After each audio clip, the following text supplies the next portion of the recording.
اعوذ باللہ من الشیطان الرجیم، بسم اللہ الرحمن الرحیم۔ میرا نام ہے محسن نیات اور آپ دیکھ رہے ہیں میرا یوٹیوب چینل محسن الباشا۔ حضرت ابو جعفر رضی اللہ تعالیٰ عنہ ابو طالب سے اور وہ عبد المطلب سے روایت کرتے ہیں کہ حضرت عبد المطلب فرماتے ہیں کہ میں حرم کعبہ میں خواب تھا کہ میں نے ایک دہشتناک خواب دیکھی اور نہایت خوف میں مبتلا ہو گیا۔ میں قریش کے ایک کاہن عورت کے پاس گیا۔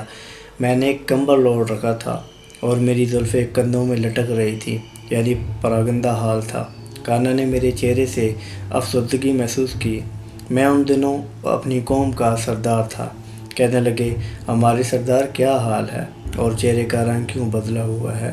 کوئی حادثہ تو نہیں ہو گیا؟ میں نے کہا، ہاں، ان دنوں لوگوں کی عادت یہ ہوتی تھی کہ ہر آنے والا شخص سوال کرنے سے قبل اس کانا کا دایاں ہاتھ چومتا، پھر اس کے سر پہ ہاتھ رکھ کر اپنا مدعا بیان کرتا، مگر میں نے اپنے مقام و مرتبے کا لحاظ رکھتے ہوئے ایسا نہیں کیا اور سیدھا بیٹھ گیا۔ میں نے کہا کہ آج رات میں نے حرم کعبہ میں سوتے ہوئے خواب دیکھا کہ زمین سے ایک درخت نمودار ہوا جس کا سر آسمان تک جا پہنچا اور ٹہنیاں مشرق و مغرب تک پھیلی ہوئی ہیں۔ وہ درخت سورج سے زیادہ روشن و منور تھا۔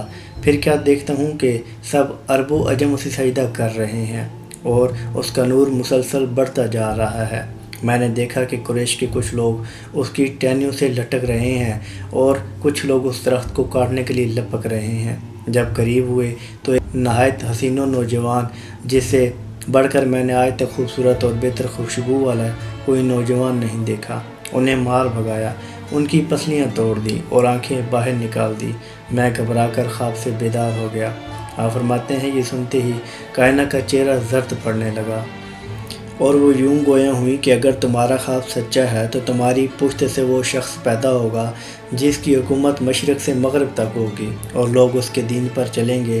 حضرت عبداللہ بن کعب بن مالک سے روایت ہے کہ مجھے میری قوم کے چند شیوخ نے بتایا کہ وہ عمرہ کرنے نکلے۔ ان دنوں حضرت عبد المطلب مکہ میں باقاعدہ حجاج تھے۔ ان کے ساتھ ایک یہودی تیمہ شریک سفر تھا۔ وہ مکہ یا یمن میں باغرض تجارت جا رہا تھا۔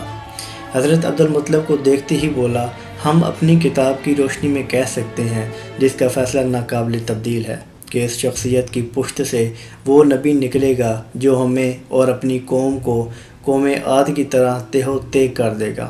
جس رات رسول اللہ صلی اللہ علیہ وآلہ وسلم کی ولادت باسعادت ہوئی، اس رات ملک یمن میں ایک عامر نامی آدمی اپنے بت خانے میں بیٹھا تھا۔ آپ صلی اللہ علیہ وآلہ وسلم کا نور مشرق سے مغرب، جنوب سے شمال اور زمین سے آسمان تک محیط تھا۔ اللہ تعالیٰ نے عامر کے سامنے سے پردہ ہٹایا۔ عامر کو نظر آیا آسمان کے دروازے کھلے ہیں، ملائکہ اتر رہے ہیں، پہاڑ اور درخت سجدہ کر رہے ہیں۔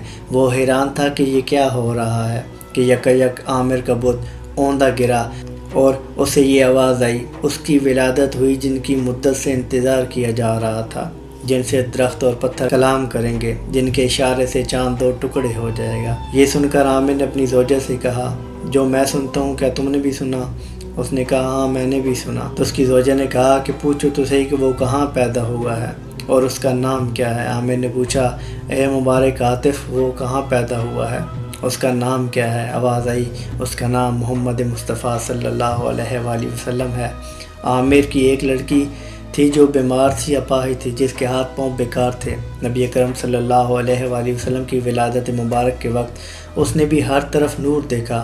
اس نے اللہ کی بارگاہ میں عرض کی کہ اگر اس نور میں برکت ہے تو مجھے بھی اس کا حصہ ملنا چاہیے۔ اللہ تعالیٰ نے فوراً اسے صحت کاملہ عائلہ سے سرفراز فرمایا۔ یہ بات کو دیکھ کر یہ بہت حیران ہوا اور کمر باندھ کر آپ کی زیارت کے لیے مکہ معظمہ آیا۔ تلاش کرتے ہوئے حضرت آمنہ رضی اللہ تعالیٰ عنہ کے در و دولت پر حاضر ہوا اور عرض کی کہ خدا را اس مسافر غریب الوطن کو اپنے نوزائیدہ بچے کی زیارت کروا دے۔ حضرت عبد المطلب نے نبی اکرم صلی اللہ علیہ وآلہ وسلم اپنی غوش میں اٹھایا۔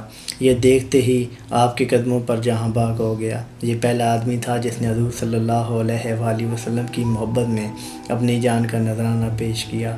جس سہانی گھڑی چمکا طیبہ کا چاند، اس دل افروز ساتھ پہ لاکھوں سلام، جن کے آنے سے مرجھائی کلیاں کھلیں، اور گلے باد منبت پہ لاکھوں سلام، اور جن کے آگے تنی گردنیں جھک گئیں، اس خدا داد شوکت پہ لاکھوں سلام پہنچے۔